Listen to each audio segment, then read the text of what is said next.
Urgente! A vida de Trump por um fio, atentado em plena luz do dia, sangue na residência do presidente dos EUA. Um louco correu direto até ele, Trump está sendo expulso da Casa Branca.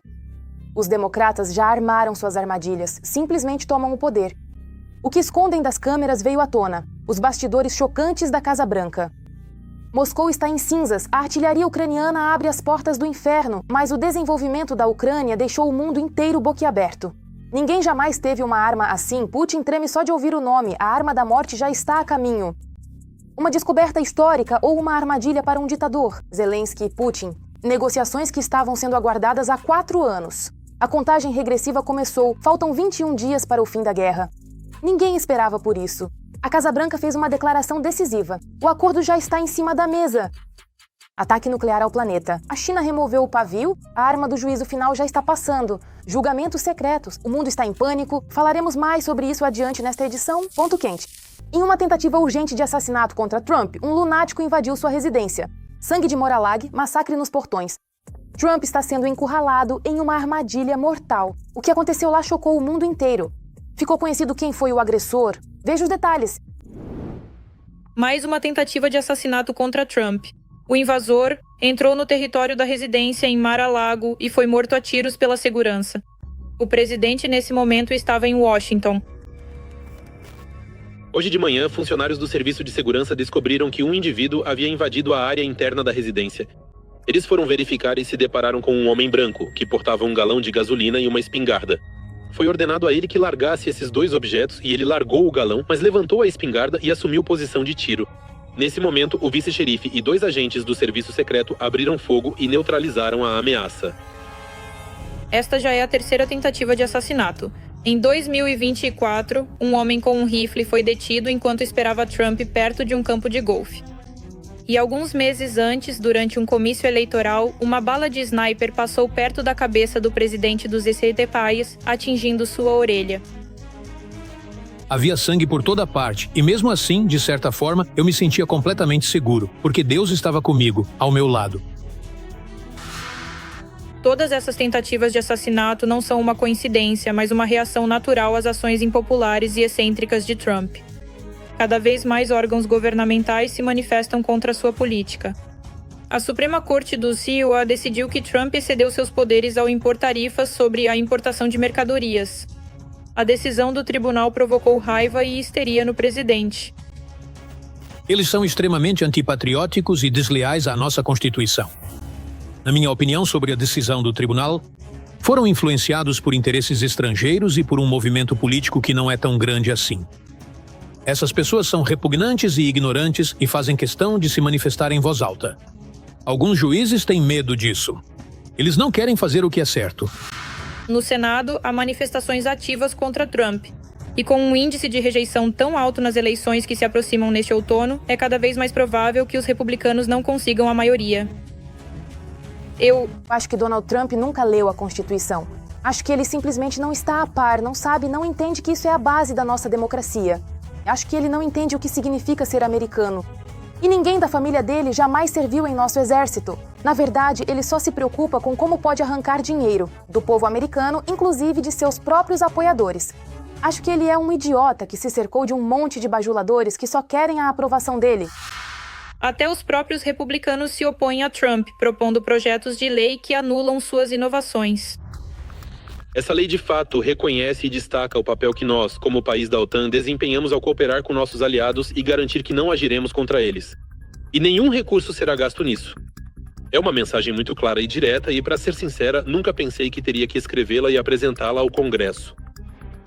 O Instituto de Pesquisa Gallup, que avaliou a popularidade dos presidentes ao longo de 88 anos, não irá mais medir a aprovação de Trump.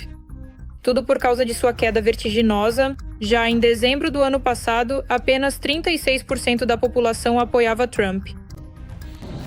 Eu não acho que alguém vai querer concorrer contra nós. Tenho os melhores índices de toda a minha carreira. Os melhores índices de pesquisas de toda a história. Acabei de encerrar 8 guerras e estou prestes a terminar a 9ª. Os Estados Unidos foram tomados por uma onda de protestos. Nas eleições extraordinárias para o Senado, no tradicionalmente republicano estado do Texas, venceu o candidato do Partido Democrata. assim como aconteceu antes nas eleições para prefeito de Nova York e nas eleições para governador na Virgínia e em Nova Jersey. Os democratas farão tudo o possível para abrir um processo de impeachment contra o atual presidente e expulsá-lo da Casa Branca. E então, a disputa está bastante séria. Não é apenas uma luta pelo poder, é também uma luta pela liberdade, porque Trump pode considerar que, caso renuncie ao cargo de presidente dos Estados Unidos, como resultado do impeachment, ele pode se tornar réu em novos processos judiciais, além dos antigos, é claro. É evidente que os americanos estão cada vez mais hostis ao presidente, que até um ano atrás adoravam e elegeram com maioria absoluta dos votos. Resta apenas especular quão em breve e com qual índice de aprovação Trump deixará a cadeira presidencial. Moscou está sob fogo, a artilharia ucraniana está à caça, Putin tremerá de raiva. Conheça o novo predador. Enquanto os porta-vozes do Kremlin cantam sobre uma defesa aérea invencível, a URSS pôs as mãos em um verdadeiro martelo de aço. A arma da morte já está em ação. De que forma a nova carta na manga da Ucrânia está mudando as regras do jogo? Olhar. Putin quer que a guerra continue, por isso os ataques à Rússia continuam. A Rússia continua em chamas e tudo porque a Ucrânia sabe como responder à agressão. Além disso, continua a desenvolver as estratégias que utiliza para contra-atacar. Como já se sabe, a Ucrânia, em conjunto com a Alemanha, desenvolveu um novo drone da Quantum System. Este é um drone alvo RAD, que já foi demonstrado durante a visita da delegação ucraniana à primeira linha de produção conjunta ucraniano-alemã. O drone-alvo é frequentemente utilizado para testar as capacidades dos sistemas de defesa antiaérea, sejam eles novos, ou para confirmar as características dos já existentes. Eles são usados para realizar treinamentos e para instruir novos membros do pessoal para sistemas de defesa antiaérea, novamente os novatos que assumem o controle de uma unidade antiaérea autopropulsada, ou até mesmo de um complexo de mísseis antiaéreos ou de um complexo de mísseis e canhões antiaéreos, RPC, eles precisam de alguma forma atacar um alvo em movimento. As características táticas e técnicas ainda estão sendo mantidas em segredo, mas sabe-se que o drone será lançado por uma catapulta. E está equipado com um motor a jato que pode atingir uma velocidade de até 450 km por hora. E, segundo especialistas, é muito provável que também possa transportar uma carga explosiva, o que já muda os objetivos do próprio drone. Em primeiro lugar, trata-se de um drone-alvo, mas nós já pudemos ver repetidamente exemplos em que drones-alvo, esses dispositivos eram devidamente equipados, inclusive, com ogivas de combate altamente explosivas e podiam ser usados diretamente como um poderoso elemento de ataque. Diante de todo esse cenário, eu realmente não descarto a possibilidade de que este drone seja de uma aplicação multifuncional avançada. Não apenas como alvo, por exemplo, para a produção interna em países da Europa, especificamente na Alemanha e assim por diante. Mas, além disso, ele pode ser usado para instalar uma ogiva de combate e utilizá-lo para realizar ataques a médias distâncias.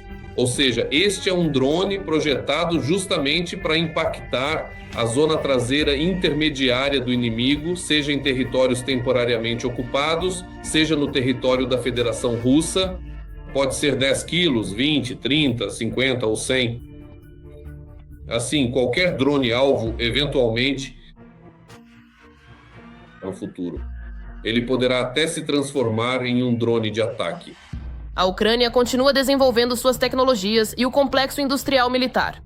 E como já se sabe, 10 fábricas para a produção de drones ucranianos serão abertas na Europa ainda este ano. Por isso, veremos cada vez mais ataques de retaliação contra a Rússia.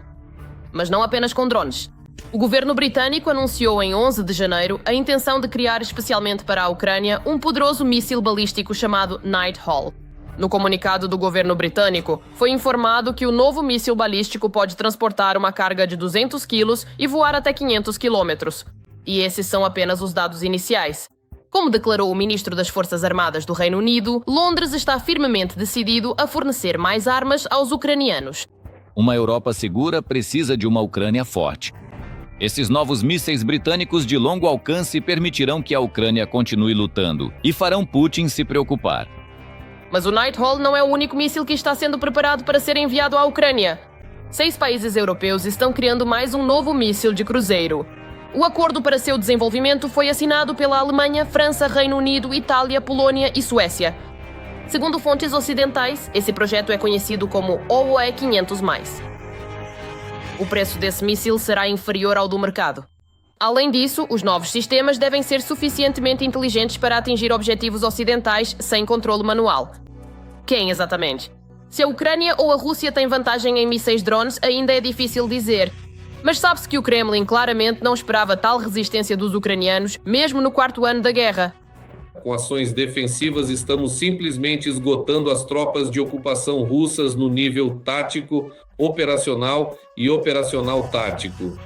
Embora até hoje, em princípio, mesmo desde 1925, a Federação Russa não demonstrou nenhum sucesso em nível operacional tático. Mesmo suas ações ofensivas, sua ofensiva é a campanha ofensiva de verão, ela não demonstrou que as tropas russas conseguiram abranger uma série de áreas em todas as regiões da Ucrânia, que lhes proporcionem uma brecha na defesa ucraniana, um colapso dessa defesa e outras saídas, penetrando profundamente em nossas linhas defensivas. Não, nada disso. Eles se deslocaram com muita cautela por faixas de floresta, por campos, por aldeias que haviam sido praticamente reduzidas a cinzas. Nada global. E, em princípio, a Ucrânia ocupa agora uma posição dominante como país que adota estratégias defensivas. O esgotamento dos russos está ocorrendo não apenas na frente de batalha, mas também na retaguarda. Afinal, como já vimos, os ataques aos pontos sensíveis da Rússia não param. A Ucrânia está maximizando tanto a assistência de seus parceiros quanto o seu próprio complexo militar industrial. O Flamingo já está destruindo os maiores arsenais de munições na retaguarda da Rússia. Além disso, os Flamingos ucranianos atacam campos de treinamento, como Kapustin Yar, de onde a Rússia lança o Oreshnik. É assim que o Flamingo voa.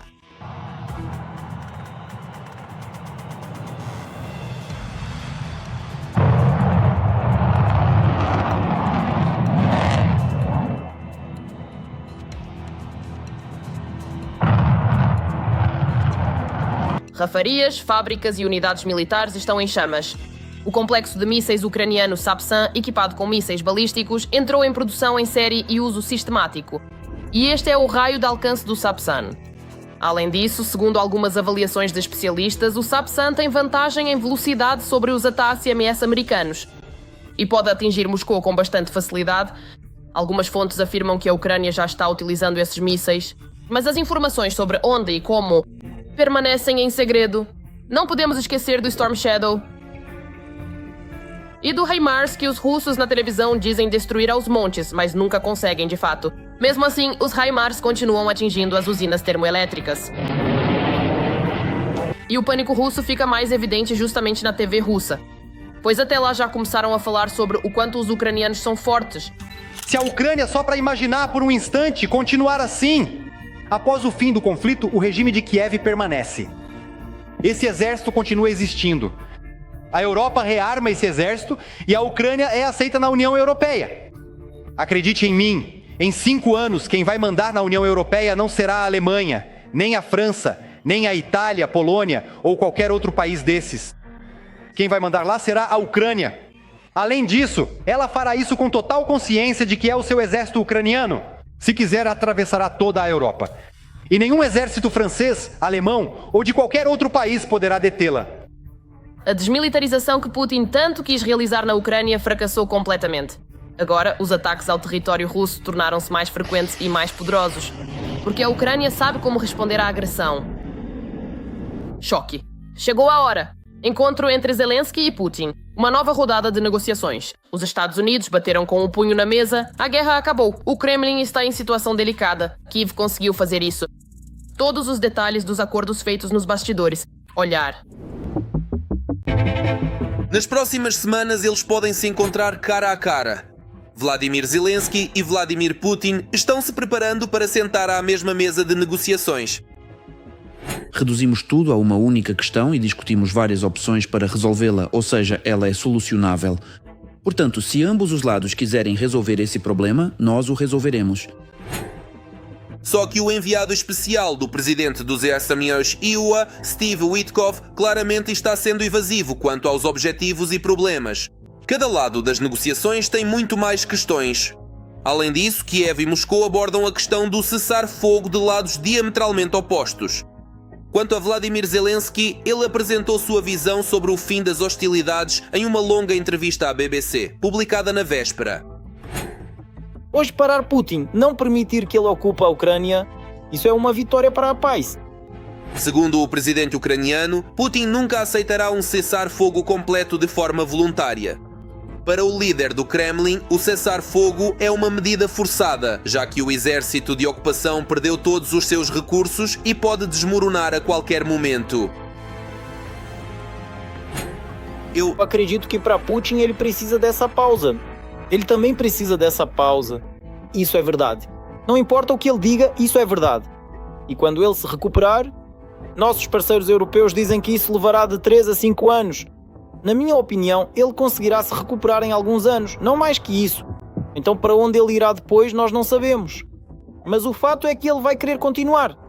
O próprio Putin também não esconde muito seus planos de continuar a chamada Operação Militar Especial. O homem do bunker, embora não dê entrevistas, aparece ocasionalmente diante das câmaras. E a cada oportunidade lembra aos russos que a guerra vai continuar.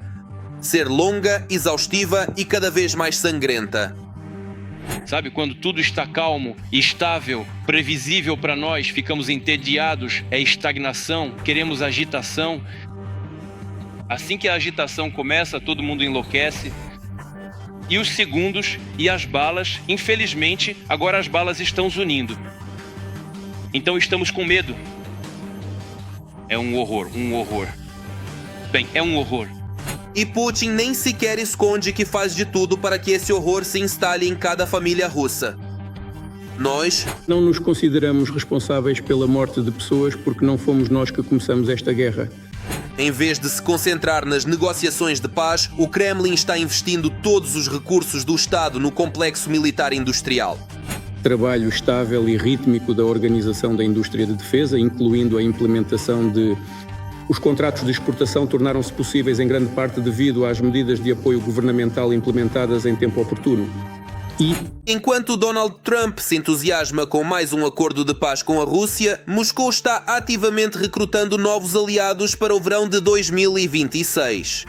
Novas perspectivas estão se abrindo para o aprofundamento da cooperação técnico-militar com países de outras regiões do planeta, incluindo com estados do continente africano, dos países africanos mais pobres. Putin espera que, em um futuro próximo, consiga recrutar em grande escala. Mais carne de canhão para continuar esta guerra. Os volumes de exportação militar, de acordo com o plano para 2026, que hoje vamos finalmente analisar e aprovar, devem aumentar significativamente. Tudo isso indica que o Kremlin não está apenas se preparando para a Terceira Guerra Mundial. Putin já a começou. Eu acredito que Putin já a começou. A questão é até que ponto ele pode conquistar determinados territórios.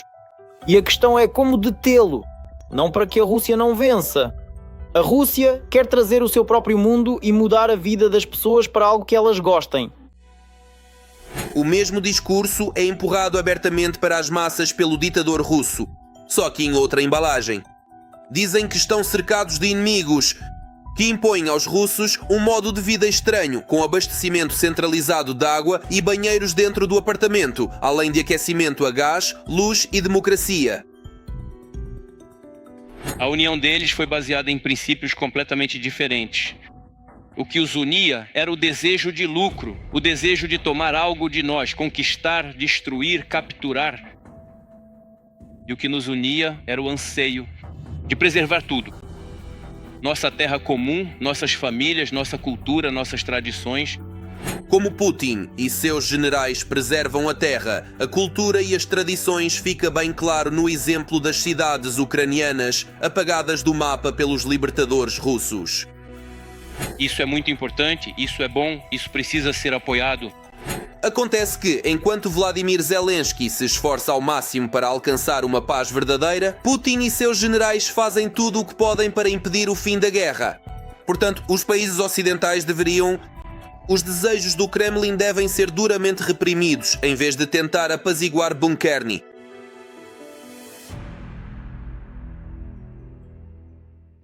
Apocalipse nuclear. A China está testando secretamente uma arma do juízo final. A inteligência americana já soou o alarme. O mundo está a um passo do desastre. A ordem secreta urgente de Pequim está em vigor. Será que a China realmente apostou tudo e ignorou todas as proibições internacionais? Olhar. Uma nova geração de armas nucleares foi testada na China. Nos últimos anos, o país realizou pelo menos um teste secreto de explosivos como parte da modernização de seu arsenal. Isso foi relatado pela CNN. Segundo fontes familiarizadas com as avaliações da inteligência americana, os investimentos no arsenal nuclear estão aproximando a China do status de igual à Rússia e ao Zepunoi. Além disso, esses investimentos podem proporcionar capacidades técnicas que atualmente nenhuma das duas potências nucleares dominantes possui. Aquele complexo sistema de dissuasão nuclear. Este sistema, que se fundamentava inteiramente nos tratados bilaterais firmados entre soviéticos e americanos, para o processo de redução ou de limitação estratégica de armas nucleares, acabou entrando em um colapso total e definitivo. Colapsou em grande parte devido à política russa, mas também em grande parte porque a liderança dos Estados Unidos cada vez mais vê não a Rússia como principal adversário, mas sim a República Popular da China. Além disso, segundo fontes, a China realizou secretamente testes nucleares em junho de 2020, apesar da moratória sobre tais atividades estabelecida em 1996. Pequim também planejava realizar mais alguns testes no futuro. As evidências coletadas durante a análise após o incidente de junho de 2020 permitiram que autoridades dos Estados Unidos concluíssem que o teste foi motivado pelo desejo da China de desenvolver armas nucleares de próxima geração. Isso inclui esforços para desenvolver sistemas de armamento adicionais capazes de transportar várias ogivas nucleares miniaturizadas a partir de um único míssil. Além disso, a China, ao que tudo indica, está desenvolvendo armas nucleares táticas de baixa potência, ou seja, algo que o país nunca havia produzido antes. Fontes afirmam que isso pode ser usado contra alvos localizados mais próximos do território chinês, inclusive em cenários nos quais Pequim responderia a uma possível defesa de Taiwan pelos Estados Unidos. A China está avançando em uma velocidade impressionante. Está entrando rapidamente no grupo dos 3 líderes em número de ogivas nucleares e em número de vetores de armas nucleares. Isso inclui lançadores de silos, submarinos de mísseis balísticos e aeronaves transportadoras de armas nucleares. E é necessário enfatizar a reação da própria China. Em resposta a perguntas sobre as avaliações da inteligência americana, um porta-voz da Embaixada da China em Washington disse que os ZCUA as distorceram e difamaram. A política nuclear do país, como é amplamente reconhecido e documentado pela comunidade internacional que a República Popular da China detém um arsenal de armas nucleares altamente sofisticado, tendo realizado o seu primeiro teste bem-sucedido e consolidado sua posição como potência atômica desde o ano de 1964, quando iniciou oficialmente essa trajetória militar estratégica. Anos. O país produz ogivas nucleares mais rapidamente do que qualquer outro país do mundo. Embora o arsenal da China seja significativamente menor do que o da Rússia e dos Estados Unidos, que ainda detêm a maior parte das armas nucleares do mundo. Russos fogem abandonando tudo. Os resultados da contraofensiva chocam o mundo. Você precisa ver isso primeiro. A vergonha do general na Federação Russa. Nossos defensores criaram um verdadeiro inferno na terra para os russos. A frente russa entrou em colapso. Veja os detalhes. Continue por mais 100 metros. Drones no Tartaristão estão visando a estação de bombeamento de petróleo de Kaleikino. Estas imagens mostram oficiais da inteligência militar em ação na região de Zaporizhia. Contato de fogo direto com o inimigo, destruição da infantaria e das coberturas, interceptação de drones inimigos no céu. Estamos em alguns lugares transferindo nossas reservas, em outros reforçando nossas unidades com novas tropas, com reservas frescas. A Rússia não mudou sua tática nas direções de Zaporizhia, Dnipro, Kherson e Kharkiv. Na região de Sumy não há avanço do inimigo. Estamos trabalhando para evitar uma escalada na direção de Chernihiv, declara o presidente da Ucrânia, Volodymyr Zelensky. Os rapazes agora encontraram uma brecha na defesa do inimigo, realizaram ações de contra-ataque e libertaram 8 vilarejos, quase 300 quilômetros quadrados. Eles libertaram na direção de Dnipropetrovsk, na direção de Pokrovsk. Afastaram ainda mais as tropas da Federação Russa da região de Dnipropetrovsk para que houvesse menos perigo. Segundo o presidente, desde o mês de dezembro, as Forças Armadas da Ucrânia estão sistematicamente destruindo os alvos e, de forma constante, de 30 a 35 mil militares russos por mês, enquanto a Coreia mobiliza de 40 a 44 mil. Cada quilômetro de avanço do inimigo custa aproximadamente 157 mortos. Putin já começou a Terceira Guerra Mundial. O presidente observou que a única coisa capaz de deter um país agressor é a pressão militar e econômica. Zelensky. Não foi o nosso presidente ucraniano que redigiu 28 pontos e correu até Trump para pedir um cessar-fogo, mas sim Putin, que redigiu 28 pontos que considerava pertinentes e correu até Trump para tentar pressionar a Ucrânia a assinar um cessar-fogo. O cessar-fogo com a Federação Russa do lado da Ucrânia só pode acontecer a partir da posição de um Estado forte. Não da posição de uma ovelha da batida ou de um Estado que vai pedir e esteja pronto para entregar nossos territórios à Federação Russa, mas sim da posição de um Estado forte. E somente com o apoio, infelizmente, da Europa e dos nossos parceiros americanos poderemos pressionar ainda mais essa situação. A Ucrânia quer ver o apoio do contingente militar dos parceiros na linha de frente da defesa e não em cidades relativamente seguras no oeste do país. Se alguém pensa que a guerra vai acabar em meio ano, em 2 ou 3 meses, na minha opinião, a guerra ainda vai durar, provavelmente, pelo menos mais 2 anos, porque, infelizmente, nossos parceiros estão conduzindo uma política muito morna em relação à Rússia. Hoje eles têm essa política, amanhã a revisarão, especialmente o nosso presidente americano, Trump. Mais uma confirmação do tratamento desumano dado aos soldados do exército russo em uma nova interceptação da inteligência militar ucraniana. O comandante sequer ouviu falar das ações? Ouviu? Por que estão acontecendo todos esses ataques bizarros? Porque eles vão em uma única direção sob a metralhadora. O comando russo não se pergunta por que seus soldados ficaram a céu aberto sem água e comida. Eles ordenam atirar nas pernas daqueles que não concordam com ordens criminosas. Urgente. Putin ficou sozinho. O principal aliado do Kremlin, o Irã, oficialmente recuou. Enquanto o exército russo espera por novos drones e mísseis, Teherã, em pânico, está interrompendo a ajuda. E o motivo é chocante. O Irã não tem tempo para a Ucrânia neste momento, já que o país está literalmente à beira do colapso. E esses porta-aviões americanos já cobriram o país. Veja os detalhes. 48 horas. Esse é o tempo que o Irã tem para evitar uma grande guerra. Segundo fontes americanas, Washington espera que Teherã apresente uma proposta detalhada para um novo acordo nuclear. Se o documento for apresentado já na sexta-feira, em Genebra, pode haver mais uma rodada de negociações.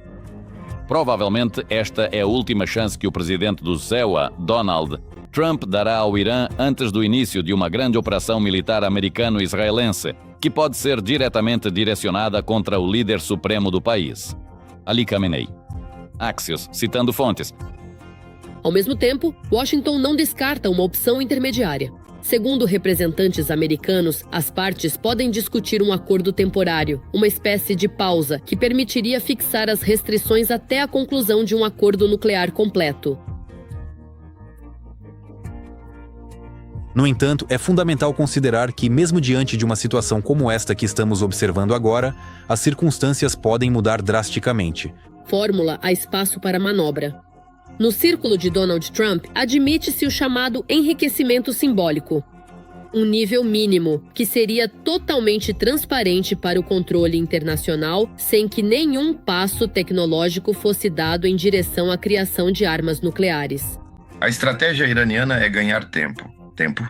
Mas aqui há um pequeno problema. A economia.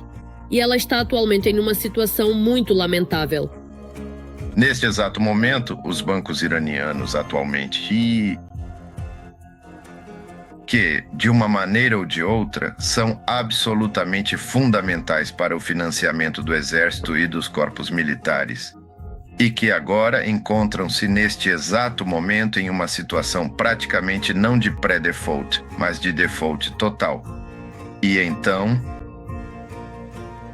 os prazos rigorosos estabelecidos por Trump acabam por incentivar a saída de dinheiro. Mas as brincadeiras, ao que parece, acabaram. Enquanto os iranianos tentam ganhar tempo do outro lado do oceano, a situação está se intensificando. Desde janeiro, os Estados Unidos têm transferido forças adicionais para o Oriente Médio. Primeiro sob o pretexto de apoiar os manifestantes no Irã e agora como uma alavanca de pressão nas negociações. Centenas de aviões, porta-aviões, munições e sistemas de defesa aérea já foram posicionados em bases no Catar e no Bahrein. Além disso, ao grupo com o porta-aviões Abraham Lincoln, Trump enviou um grupo de ataque liderado pelo porta-aviões Gerald Ford.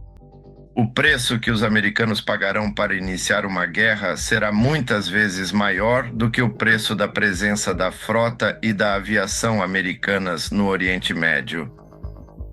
Enquanto os americanos não tiverem 100% de certeza de que o resultado será positivo, eles não iniciarão uma guerra. Ou seja, agora a tarefa principal é desgastar os iranianos. Não são apenas os americanos que estão desgastando o governo terrorista do Irã, mas também os protestos em curso. E por mais que Ali Khamenei tente reprimir aqueles que desobedecem, o povo do Irã volta a sair às ruas para protestar. Pela primeira vez desde a brutal repressão dos protestos em massa de janeiro, os estudantes foram às ruas, mostrando que o medo ainda não havia vencido. Centenas de manifestantes gritavam morte ao ditador. O sentimento de desesperança na sociedade iraniana hoje é algo que nunca vimos antes. Quero dizer, esse sentimento de raiva foi se aprofundando ao longo dos anos. E agora estamos em um nível recorde de insatisfação da sociedade iraniana com sua situação, tanto no contexto das relações exteriores, perspectivas de novos conflitos com Israel e os Yeka-Eziwa, quanto no impacto das sanções e assim por diante. Outra coisa. Antes, Teherã era o coração do protesto político no Irã. E ainda hoje, obviamente, continua sendo a capital. O que acontece lá importa. Mas agora os manifestantes estão saindo às ruas em pequenas cidades por todo o país.